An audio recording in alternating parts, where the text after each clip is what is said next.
Hello everyone, last આપણે વાત કરી ગયા હતા વિકૃતિ, આપણે વાત કરી ગયા હતા જનીન સંકેતની. હવે આપણે વાત કરવી છે વિકૃતિ અને જનીન સંકેતોની. જો જનીન સંકેતોનો જ આ એક ભાગ છે અને અહીંયા હું તમારી સાથે ડિસ્કશન કરવાનો છું કે વિકૃતિ કેવી રીતે સર્જાય છે.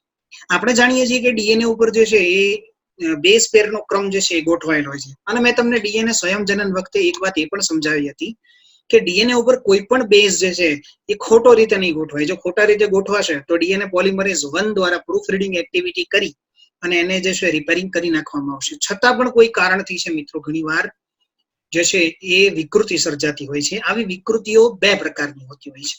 વિકૃતિઓ માટે આપણે ઇંગ્લિશમાં જે વર્ડ યુઝ કરીએ છીએ એનું નામ છે આપણે મ્યુટેશન કહીએ છીએ. મિત્રો અહીંયા તમારી પાસે બે મ્યુટેશનની વાત કરવી છે. પહેલી વાત કરવી છે પોઈન્ટ મ્યુટેશનની. બહુ આઈએમપી વાત છે. બોર્ડની એક્ઝામમાં ઘણી વખત પૂછાઈ ચૂકેલો છે આ પ્રશ્ન, અને ઇવન નીટની એક્ઝામ ને પીએમટીની એક્ઝામ્સમાં પણ બહુ વખત આ વસ્તુ પૂછી નાખવામાં આવેલી છે. તો ખાસ સમજજો કે પોઈન્ટ મ્યુટેશન શું છે. મિત્રો, પોઈન્ટ મ્યુટેશન એટલે બીજું કંઈ નથી, પણ ડીએનએ ની અંદર તમે જોવા જાઓ તો ડીએનએ માંથી જે એમઆરએનએ બને છે, બરોબર છે, અહીંયા આખી એમઆરએનએ બનવાની વાત છે. હવે એ એમઆરએનએ બનશે. હવે ડીએનએ ઉપર જ જો કોઈ ખામી હશે, બરોબર છે, માની લો કે ડીએનએ ઉપર કોઈ એક બેઝ પેર ઉપર નાનકડી એમથી ખામી સર્જાય છે, તો એના કારણે એના પરથી બનતા એમઆરએનએ ઉપર જે છે ને એ પણ એ ખામી શું થશે તો કે એઝ ઇટ ઇઝ રહેશે. અને એમાંથી બનતું જે પ્રોટીન છે આપણું, બરોબર છે, પ્રોટીન છે, એના પર પણ એ ખામી એઝ ઇટ ઇઝ રહેશે. પરિણામ સ્વરૂપે બનતું પ્રોટીન છે ને મૂળ પ્રોટીન કરતા અલગ હોય, વિકૃત પ્રોટીન બનશે. અને જેના કારણે શરીરમાં એના સક્રિય થવાના કારણે જે સ્વરૂપ પ્રકારની અંદર એના દર્શન થશે, એના કારણે જે પ્રોબ્લેમ સર્જાશે એને આપણે બોડીમાં વિકૃતિ કહીએ છીએ. મતલબ ફિનોટાઇપની અંદર જ્યારે દેખાવાનું શરૂ થશે ત્યારે અહીંયા એક સરસ મજાના ઉદાહરણ સાથે આપણને સમજાવેલું છે કે એક નાનકડી અમથી ભૂલ, બરોબર છે, એ શું ચેન્જીસ લાવી શકે એની આપણે અહીંયા વાત કરવી છે. જેમાં તમારી પાસે અહીંયા તમને જે આપેલું છે એ છે સિકલ સેલ એનિમિયાનું ઉદાહરણ છે. સિકલ સેલ એનિમિયામાં કેવું થાય છે મિત્રો કે હિમોગ્લોબિનની ચેઇન હોય છે આલ્ફા અને બીટા. એમાં બીટા ચેઇન જે છે ને એની શૃંખલા ઉપર 6થા નંબરના સ્થાન ઉપર શું થાય છે ખબર છે? ગ્લુટામિક એસિડ નામનો જે એમિનો એસિડ હોવો જોઈએ ને એના બદલે વેલાઇન નામનો એક એમિનો એસિડ આવી જાય છે. આના કારણે જે રક્તકણો છે ને એ કેવા થઈ જાય ખબર? રક્તકણો હોવા જોઈએ ગોળ આ રીતના, પણ રક્તકણો થઈ જાય એવા દાતરડા જેવા ઓક્સિજનના અભાવે, બરોબર. અને જે આ થઈ જાય એને સિકલ સેલ એનિમિયા કહેવાય. સિકલ સેલ એનિમિયા, બરોબર. હું આગળ સમજાવું છું તમને. બીજી વાત કરીએ આપણે ફ્રેમ શિફ્ટ મ્યુટેશનની. મિત્રો, 3 અથવા તેના ગુણકમાં જો બેઝનો ઉમેરો થાય અથવા દૂર થાય ને તો આ પ્રકારના મ્યુટેશનને આપણે ફ્રેમ શિફ્ટ મ્યુટેશન કહીએ છીએ. અહીંયા ખાસ યાદ રાખશું કે ફ્રેમ શિફ્ટ મ્યુટેશન જ્યાં થાય છે એના સ્થાનની આગળ કે પાછળની તરફ કોઈ ચેન્જીસ આવતા, સોરી, એની આગળની તરફ કોઈ ચેન્જીસ આવતા નથી, પણ પાછળની બાજુ તો ચેન્જીસ આવશે. એમાં 4 વસ્તુ હોઈ શકે. એક હોઈ શકે ઇન્સર્શન હોઈ શકે, ડિલીશન હોઈ શકે, એક કીધું છે આપણને મલ્ટિપ્લિકેશન હોઈ શકે. કેવી રીતે થાય? દાખલા તરીકે મિત્રો, આ એક તમારી સામે જીન છે, બરોબર છે. જીનની સામે તમે એ છે, બરોબર, પછી આ બી છે, પછી આ તમે સી છે, બરોબર, પછી તમારી પાસે આ ડી છે, બરોબર, પછી આ તમારી પાસે ઈ છે અને તમારી પાસે એફ છે. ચલો, આ રીતનું તમારી પાસે એક જનીન છે એમ માની લો કે એ બી સી ડી ઈ અને એફ.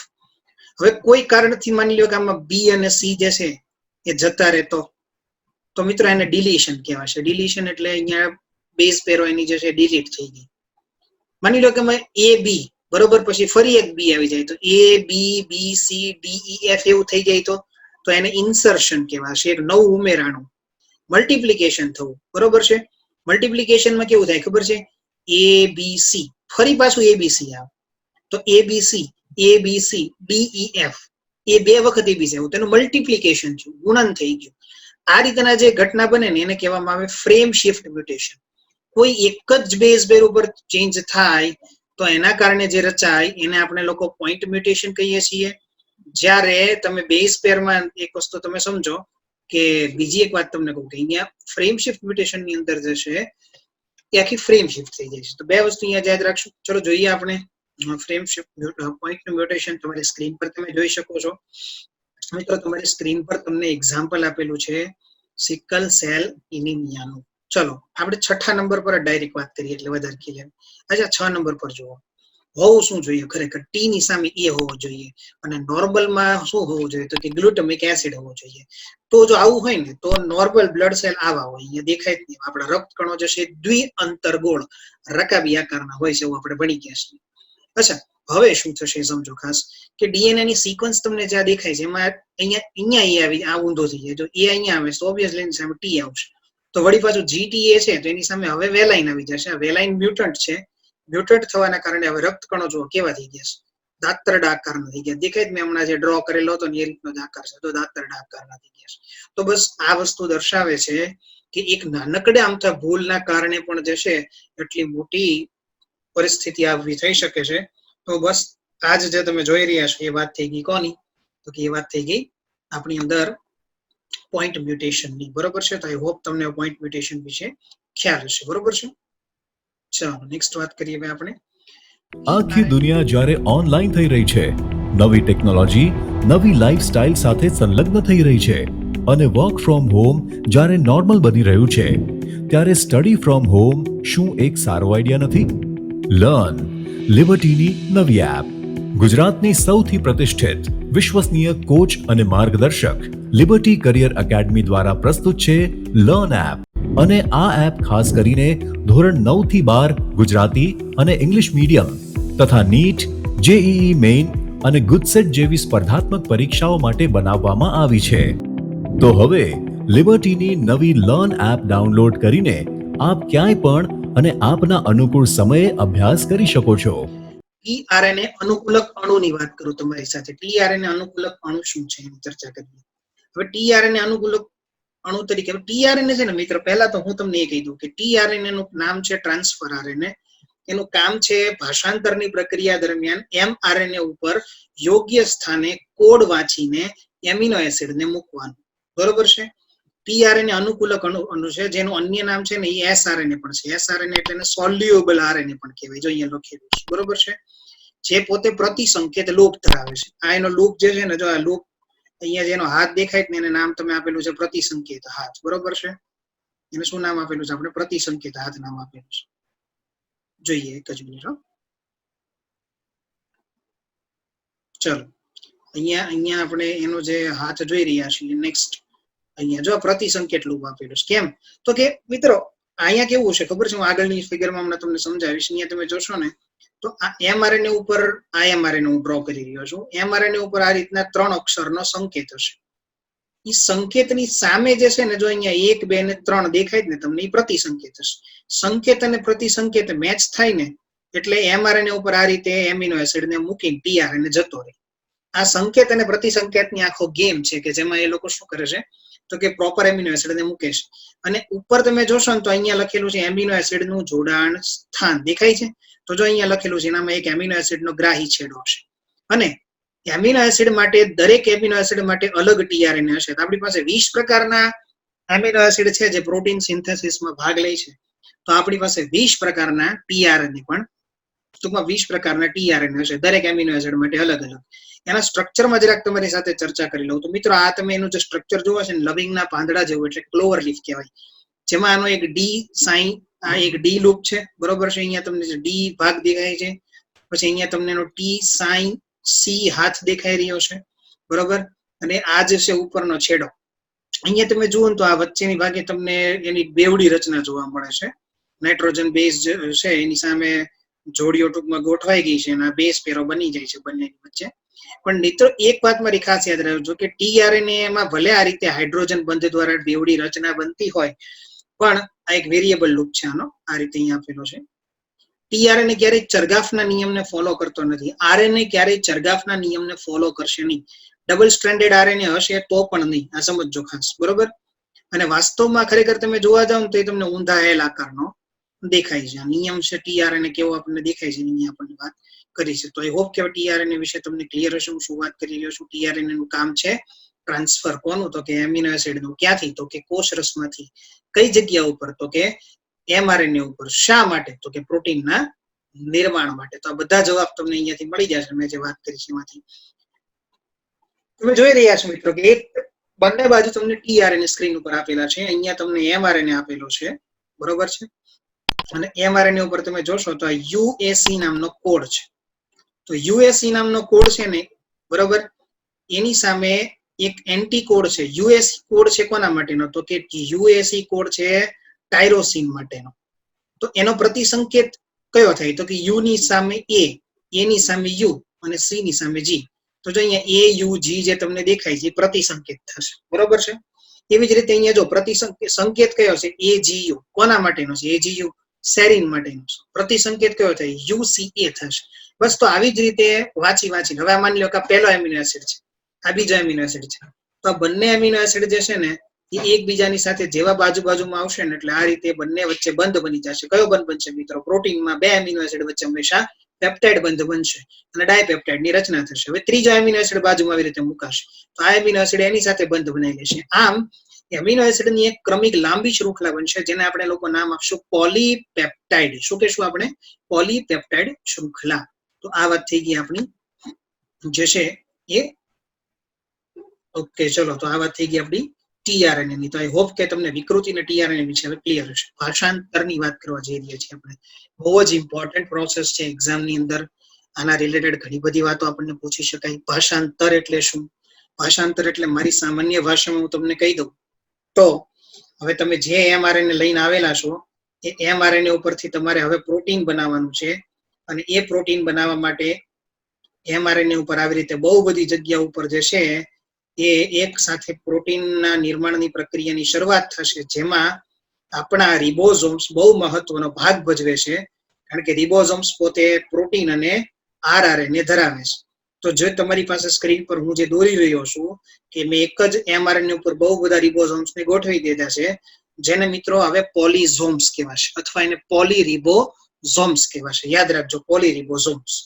ભાષાંતર જે છે એ એમિનો એસિડના બહુલીકરણથી પોલીપેપ્ટાઇડનું નિર્માણ કરવાની એક ઘટના છે.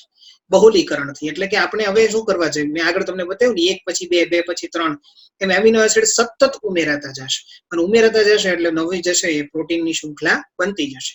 અહીં ભાષાંતરની શરૂઆત જે છે એ પહેલા હંમેશા થતા પહેલા ટીઆરએનએ સાથે એમિનો એસિડનું જોડાવું જરૂરી છે. એટલે મારો કહેવાનો મતલબ શું છે કે તમે જે આ એમિનો એસિડ છે, હું અહીંયા ડબલ એ લખું છું, એટલે એમિનો એસિડ પ્લસ એનું જે છે એ કોની સાથે? તો કે એના પોતાના ટીઆરએનએ સાથે જોડાણ થવું જરૂરી છે. તો જ ટીઆરએનએ છે એ પોતે એમિનો એસિડને લઈને આવી શકશે, અધરવાઇઝ આવી શકશે નહીં. તો એ જોડાણ થવું જરૂરી છે. આ માટે જવાબદાર ઉત્સેચક જે છે એ કયો છે? તો કે એ જવાબદાર ઉત્સેચક છે એમિનો એસાઇલ ટીઆરએનએ સિન્થેટેસ. બરોબર છે. જે શું કરશે? તો કે એમિનો એસિડને કોની સાથે જોડી દેશે? ટીઆરએનએ સાથે જોડી દેશે અને જોડીને પછી આગળ એને લઈને આવશે. તો પહેલી ઘટના થવી જરૂરી છે. ભાષાંતરણ શરૂ થાય એ પહેલા બધા આને મારા ભાષામાં હું એમિનો એસિડ ટીઆરએનએ નું ચાર્જિંગ કહીશ. ટીઆરએનએ નું ચાર્જિંગ કહીશ. કોના દ્વારા? તો કે એમિનો એસિડ દ્વારા ટીઆરએનએ નું ચાર્જિંગ થવું જરૂરી છે. તો હવે આપણી પાસે રેડી છે, પ્રક્રિયા સ્ટાર્ટ કરીએ. પહેલી વાત આવે છે પ્રારંભની. કઈ રીતે થશે? હંમેશા મિત્રો યાદ રાખજો કે કોઈ પણ એમઆરએનએ ઉપર પહેલા 3 અક્ષરનો કોડ જે હશે એ સ્ટાર્ટ કોડ જ હશે. હું ભણાવી ચૂક્યો છું તમને કે સ્ટાર્ટ કોડ એટલે બીજો કોઈ નહીં, પણ સ્ટાર્ટ કોડ એટલે હંમેશા મિથિયોનિન નો જ કોડ હોય. તો પહેલો કોડ AUG હોય, બરોબર છે. પ્રોકેરિયોટ્સ ની અંદર તમે જોવા જાઓ તો F મિથિયોનિન tRNA જે છે, બરોબર છે, એ mRNA પર ચોક્કસ પ્રકારનો એક ક્રમમાં ગોઠવવાની શરૂઆત કરશે. F મિથિયોનિન ચાર્જિંગ પહેલા જે છે F મિથિયોનિન tRNA એટલે શું? તો કે બીજું કાંઈ નહીં, એવો tRNA કે જે મિથિયોનિન થી ચાર્જ થયેલો છે, બરોબર છે. અને આ માટે જે છે tRNA પર આવેલા 3 ન્યુક્લિયોટાઇડના પ્રતિસંકેતો દ્વારા આ વસ્તુને નક્કી કરવામાં આવશે. પણ મિથિયોનિન વિશે અહીંયા હું તમારી સાથે બે વાત બીજી ક્લિયર કરવા માંગીશ કે મિથિયોનિન છે ને એ mRNA ઉપર જ્યારે જોડાય, બરોબર છે, ત્યારે mRNA જોડવા માટે જો એના માટેનો સંકેત AUG છે, બરોબર. તો A ની સામે બીજો કયો હોય? તો કે U હોય. U ની સામે કયો હોય? તો કે A હોય. અને G ની સામે કયો હોય? તો કે C હોય. તો મિથિયોનિનનો tRNA ઉપર પ્રતિસંકેત કયો થશે? તો કે U અને C થશે.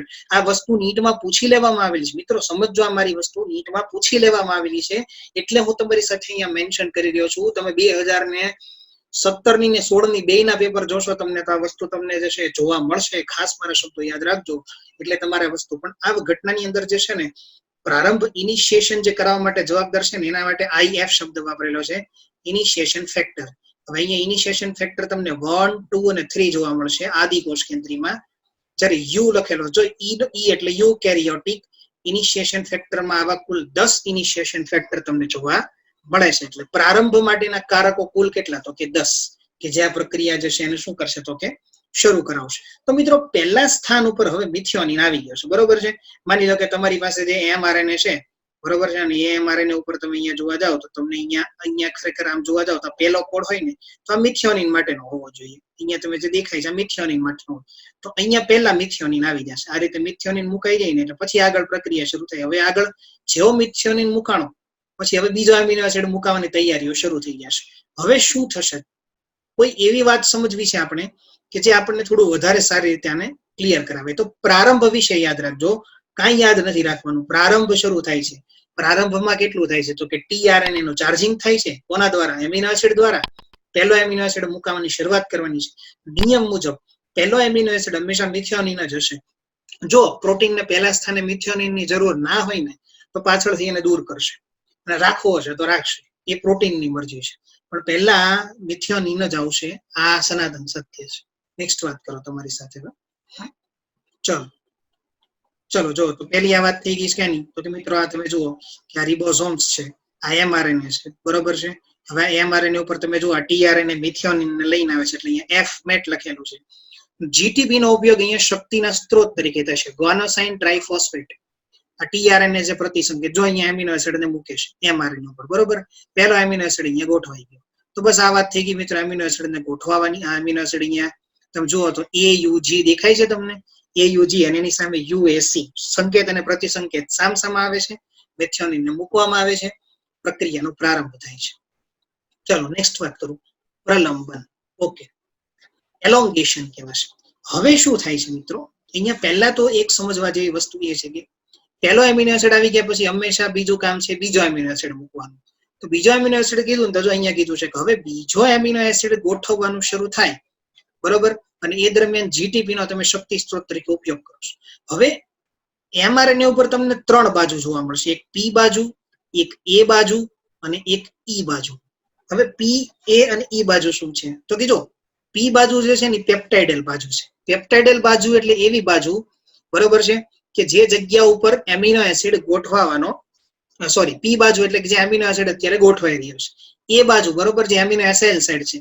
અને E એટલે નિર્ગમન બાજુ. ચલો આ ફિગરમાં જુઓ, તમને ખ્યાલ આવશે. અહીંયા તમે જુઓ તો તમને અહીંયા A સાઇટ આપેલી છે, અહીંયા તમને P સાઇટ આપેલી છે, અને અહીંયા તમને E સાઇટ આપેલી છે. 3 સાઇટ આપેલી છે. ટોટલ 3, 3 ને 3 એટલે 9 કોડ જે છે ને એ આ 3 સાઇટ ને રોકીને બેઠા છે, બરોબર ને? 3, કારણ કે કોડ કેવો છે? ત્રિઅક્ષરી છે. જો હવે તમે ખાસ ધ્યાન રાખો તો આ તમને જે દેખાય છે આવડા આ tRNA, આ તમને જે દેખાઈ રહ્યા છે એ કોણ છે? tRNA. ચાલો હવે પહેલી વાત સમજો મિત્રો કે આ tRNA જે છે ને એ ઓલરેડી જો પોતાનો એમિનો એસિડ અહીંયા મૂકીને જતો રહ્યો છે.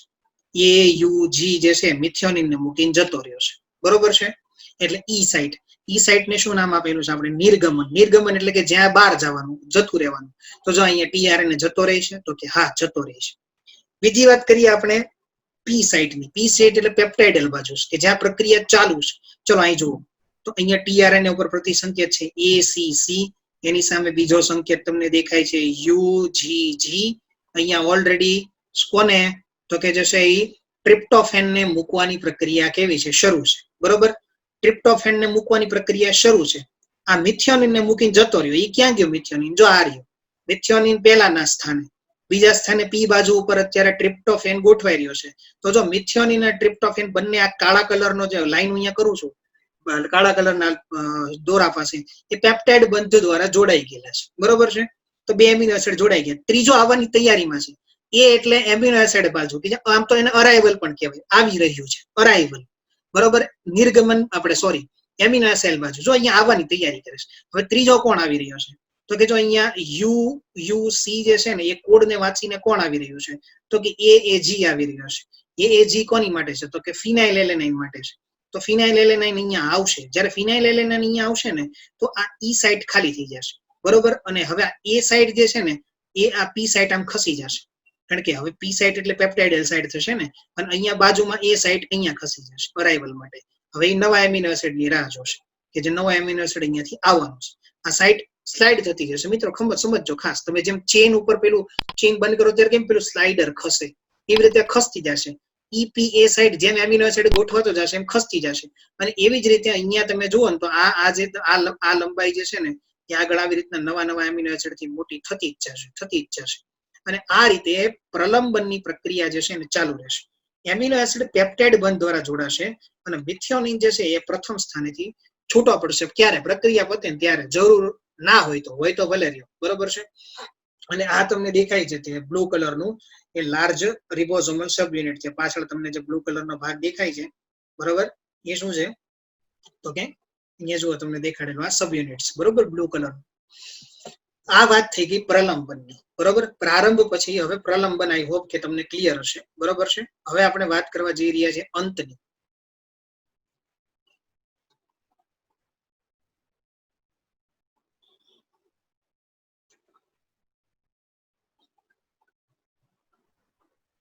ઓકે, નેક્સ્ટ આપણે વાત કરીએ હવે અંત, એન્ડ ની વાત કરીએ. ચાલો, ઓકે.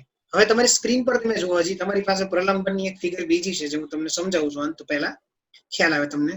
જો આ નવી બનતી જાતી શૃંખલા છે. આ EPA સાઇટ તો ચલો ખ્યાલ છે. જો આ tRNA જાય છે એમિનો એસિડ ને મૂકીને, આ tRNA આવે છે એમિનો એસિડ ને લઈને, અહીંયા મુકાતા જાય છે. અને આવી જ રીતે તમે દરેક કોડોન ને વાંચીને જો એમિનો એસિડ 1 2 3 4 5 6 એવી રીતે ગોઠવાતું જાય છે. બરોબર. તો આ ફિગર થઈ ગઈ છે ની, તો કે આ ફિગર થઈ ગઈ આપણી જે પ્રક્રિયાની વાત કરતા હતા એની. ખાસ જોઈ લેજો, ફિગર બહુ ઇમ્પોર્ટન્ટ છે આ વસ્તુ. અને આઈએમપી છે તમને ખ્યાલ આવી જશે કઈ રીતે જાય છે. બરોબર, આખી પ્રક્રિયા. ચલો નેક્સ્ટ વાત કરીએ. હવે આપણે પ્રલંબનની વાત ક્લિયર કરી છે. હવે આપણે જઈએ અંત તરફ. અંતમાં શું થશે મિત્રો? 3' ના છેડા પરનો સંકેત જે કોઈ પણ એમિનો એસિડ નું સંકેતન કરતો નથી ને નોનસેન્સ કોડ કહેવાય. હવે તમે જુઓ કે EP અને A સાઇટ એક સ્થાન આગળ ખસતા જાય છે, એવું મેં તમને સમજાવ્યું. હવે એ શું કરે છે કે છેલ્લો એક એવા સ્થાન આવે છે કે જ્યાં આવો 3 અક્ષરનો એને કોડ દેખાય છે. બરોબર. જેવો રિબોઝોમ્સ ની બધા એક 3 અક્ષરના કોડ ઉપર આવે છે. બરોબર. માની લો કે UGA છે. બરોબર છે આ કોડ. તો UGA કોડ છે એ એક પ્રકારનો જે છે ટર્મિનેશન કોડ છે. બરોબર. અથવા UAG લઈ લો તો એ પણ એક ટર્મિનેશન કોડ છે. કોઈ બી એક ટર્મિનેશન કોડ હશે. જેવો આ ટર્મિનેશન કોડ ને વાંચવામાં આવશે કે તરત જ પહેલા જે ઉપર બનેલી આ રીતે બનેલી આખી જે પેપ્ટાઇડ ની શૃંખલા હતી એ, પછી આ તમારો જે mRNA છે એ, અને એની સાથે ગોઠવાયેલ રિબોઝોમ્સ, બધા એની રીતે જે છે ને એ છૂટા પડી જશે આ પ્રક્રિયા પૂરી થશે. બરોબર છે. અંતનો ભાગ કીધો છે. રિબોઝોમ પર સંશ્લેષિત પેપ્ટાઇડ શૃંખલા શું થઈ જશે મિત્રો? છૂટી પડી જશે. યાદ રાખજો, છેલ્લા tRNA અને પોલીપેપ્ટાઇડ સાંકળ વચ્ચે 3 મુક્તિકારકો છે. કયા કયા? બરોબર છે. જો અહીંયા RF1 2 અને 3 કીધું છે. RF એટલે એને કહેશું આપણે રિલીઝિંગ ફેક્ટર. બરોબર છે. પૂરું થઈ જાય છે તો પ્રક્રિયાને ટર્મિનેટ કરી દે છે, પૂરી કરી દે છે. GTP ની મદદથી આ પ્રક્રિયા પૂરી થશે, તૂટશે. પ્રોકેરિયોટ્સમાં, યુકેરિયોટમાં એક જ મુક્તિકારક હાજર છે, યુકેરિયોટિક રિલીઝિંગ ફેક્ટર 1 જે છે એ હાજર છે. બરોબર. તો આ રીતે જે છે એ ટૂંકમાં આખી પ્રક્રિયા કમ્પ્લીટ થશે અને અંતની પ્રક્રિયા જે છે એ પૂરી થશે. એટલે હવે અંત જ્યારે પૂરું થાય તો આપણી પાસે શું હશે? તો કે આપણી પાસે આપણી જો mRNA નો હવે શું થશે? પહેલા તો કોઈને એમ થાય કે હવે mRNA નું શું થાય? મિત્રો mRNA વિઘટિત થઈ જશે, mRNA નું વિઘટન થશે. આપણી પાસે શું આવી ગયું? પ્રક્રિયા અંત થઈ ગયો તો આપણી પાસે હવે નવી એક પ્રોટીનની શૃંખલા આવી ગઈ છે. બરોબર છે. ચાલો જોઈએ. જો આ તમને દેખાઈ રહી છે સ્ક્રીન ઉપર તમારી, કે તમારી પાસે આ મુક્ત થયેલ RNA છે, દેખાય તમને. ત્યાર પછી સમાપ્તિ થઈને તમારી પાસે મુક્ત થયેલ પોલીપેપ્ટાઇડ શૃંખલા આવી ગઈ છે. આ તમે આખી શૃંખલા જોઈ રહ્યા છો. અને આ તમે જુઓ તો આખો રાઇબોઝોમ, આ mRNA છે આપણો જે દેખાય છે. બરોબર. અને આ રાઇબોઝોમલ યુનિટ છે એ અલગ થઈ જશે. અને tRNA નો ડીએસાઇલેશન અને પોલીપેપ્ટાઇડ શૃંખલાની મુક્તિની પ્રક્રિયા થશે. પરિણામ સ્વરૂપે આપણી પોલીપેપ્ટાઇડ શૃંખલા મુક્ત થશે. પ્રક્રિયા જે છે પ્રારંભ, અવલંબન અને અંત પૂરું થાય એટલે આખી જે ભાષાંતરની પ્રક્રિયા છે પૂરી થાય છે. હવે આપણી પાસે પ્રોટીન છે. મિત્રો પ્રોટીન સીધું ક્યારેય કામ નહીં કરે. પ્રોટીન માટે પણ એક ટોપિક છે જે આપણી ટેક્સ્ટબુકમાં ક્યાંય નથી આવતો, પણ આપણા નોલેજ માટે યાદ રાખીએ. હવે એનું પોસ્ટ ટ્રાન્સલેશન ચેન્જીસ થશે. પ્રોટીનને છે ને હવે જવાનું છે કોની પાસે? તો કે હવે પ્રોટીન જે છે એ જશે આપણા ગોલ્ગી કાઈ પાસે. અને ગોલ્ગી કાઈ પાસે એનું વ્યવસ્થિત બધું ફંક્શનિંગ કરવા માટેનું રેડી કરીને ત્યાર પછી પ્રોટીનને જે છે પોતાના કાર્ય કરવા માટે મુક્ત કરવામાં આવશે. ત્યાં સુધી પ્રોટીન કાર્ય કરશે નહીં. તો આ વાત આઈ હોપ તમને ક્લિયર હશે. નેક્સ્ટ વાત કરીએ બિન ભાષાંતરિત ભાગ. એક નાનકડો પોઈન્ટ છે, યાદ રાખજો. અનટ્રાન્સલેટેડ રિજિયન કોને કહેવાય? mRNA મિત્રો જ્યારે હોય ને એની પાસે mRNA ની જે વધારાની એક શ્રેણીનું અર્થઘટન કેટલોક એવો ભાગ છે કે જેનું કોઈ અર્થઘટન નથી, મતલબ એ કોઈ વસ્તુ માટે કોડ કરતું નથી, વધારાનો એક ભાગ છે, બરોબર, જેનું ભાષાંતરણ ક્યારેય થવાનું નથી, એના બિન ભાષાંતરિત ભાગ કહેવાય. ઇંગ્લિશમાં એના માટે અનટ્રાન્સલેટેડ રિજિયન એવો એક શબ્દ છે. છેડાના પ્રારંભિક સંકેત જે છે, બરોબર છે, છેડાના પ્રારંભિક સંકેત પહેલા અથવા તો 3 ડેશના સમાપ્તિ સંકેત પછી હશે. મતલબ ખાસ સમજો, mRNA ના કોડિંગ ભાગ સિવાયનો ભાગ હોય ને એમાં જ અનટ્રાન્સલેટેડ રિજિયન હશે. કોડિંગ ભાગની વચ્ચે ક્યાંય તમને કોઈ દિવસ અનટ્રાન્સલેટેડ રિજિયન જોવા મળશે નહીં. કાં તો છેડાના પ્રારંભના સંકેત પહેલા હોય, મતલબ મિથિયોનિનનો જે સંકેત છે ને એની પહેલા આવો એક ભાગ આવેલો હોય, અથવા તો સ્ટોપ કોડોન પછી એક ભાગ આવેલો હોય. બે સ્ટોપ કોડોન અને સ્ટાર્ટ કોડોનની વચ્ચે જે બંધારણીય ભાગ છે ત્યાં ક્યારેય આવું કંઈ આવેલું હશે નહીં. આઈ હોપ તમને ક્લિયર હશે. યુટીઆર કોને કહેવાય પૂછી નાખે, ધ્યાન રાખજો ખાસ, બરોબર છે. તો આટલી વસ્તુ આપણે અહીંયા ક્લિયર કરીએ છીએ. આખી દુનિયા જ્યારે ઓનલાઈન થઈ રહી છે, નવી ટેકનોલોજી નવી લાઈફસ્ટાઈલ સાથે સંલગ્ન થઈ રહી છે અને વર્ક ફ્રોમ હોમ જ્યારે નોર્મલ બની રહ્યું છે, ત્યારે સ્ટડી ફ્રોમ હોમ શું એક સારો આઈડિયા નથી? લર્ન લિબર્ટીની નવી એપ. ગુજરાતની સૌથી પ્રતિષ્ઠિત વિશ્વસનીય કોચ અને માર્ગદર્શક લિબર્ટી કરિયર એકેડમી દ્વારા પ્રસ્તુત છે લર્ન એપ. લર્ન એપ આપને ઘરે બેઠા કોચિંગ ક્લાસમાં મળતું શિક્ષણ પૂરું પાડે છે અને આ એપ ખાસ કરીને ધોરણ 9 થી 12 ગુજરાતી અને ઇંગ્લિશ મીડિયમ તથા નીટ, જેઈઈ મેઇન અને ગુજસેટ જેવી સ્પર્ધાત્મક પરીક્ષાઓ માટે બનાવવામાં આવી છે. ઓનલાઈન કોર્સમાં જોડાવા માટે ગૂગલ પ્લે સ્ટોરમાંથી લર્ન એપ ડાઉનલોડ કર્યા બાદ સૌપ્રથમ રજિસ્ટર કરવું, જેમાં તમારું full name, email ID, mobile number તથા તમારો પાસવર્ડ સેટ કરવો. હવે આપને મોબાઈલ પર SMS દ્વારા OTP મળશે તથા ઈમેલ આઈડી પર આવેલ કન્ફર્મેશન લિંકમાંથી તમારું અકાઉન્ટ વેરીફાઈ કરાવવું. ત્યારબાદ એપ્લિકેશનમાં તમારા ઈમેલ આઈડી તથા પાસવર્ડથી લોગિન કરવાનું રહેશે. લોગિન થયા પછી હોમ પેજમાં સૌપ્રથમ આપનું ધોરણ સિલેક્ટ કરો. તેમાં સિલેક્ટ કરવાથી આપને બેચની વિગતો ઉપરાંત ક્લાસીસ, ટેસ્ટ્સ, સ્ટડી મટીરિયલ તથા બીજી વિશેષ માહિતી જોવા મળશે. એક વખત આ પ્રક્રિયા પૂરી થયા પછી બાય નાવ બટન ક્લિક કરીને આપેલ પેમેન્ટ ઓપ્શન્સમાંથી કોઈ પણ ઓપ્શન જેવા કે ડેબિટ કાર્ડ, ક્રેડિટ કાર્ડ અથવા ગૂગલ પે સિલેક્ટ કરીને તરત જ એનરોલ કરી શકો છો. હવે આપની નક્કી કરેલી બેચ ખુલશે. નમસ્તે વિદ્યાર્થી મિત્રો. અને અનુકૂળતા પ્રમાણે આપ નિષ્ણાંત શિક્ષકો દ્વારા સમજાવવામાં આવેલ લેક્ચર સેશન્સ જોઈ શકો છો. આ લેક્ચરને વધુ સમજવા માટે PDF મટીરિયલ્સ ડાઉનલોડ કરી શકશો. એક વખત વિષય સમજી લીધા પછી ચેપ્ટર વાઇઝ ક્વિઝ આપીને પોતાની વિષય સમજ ચકાસી શકો છો. અને જો ક્યાંક આપને કોઈ સમસ્યાનો ઉકેલ ના મળે તો ચિંતા ના કરશો. અમારા ઇન્ટરેક્ટિવ લાઈવ ડાઉટ સોલ્વિંગ સેશન્સમાં લાઈવ ચેટ બોક્સ દ્વારા તમારી મૂંઝવણ તરત દૂર કરી શકો છો. તો હવે લિબર્ટીની નવી લર્ન એપ ડાઉનલોડ કરીને આપ ક્યાંય પણ અને આપના અનુકૂળ સમયે અભ્યાસ કરી શકો છો.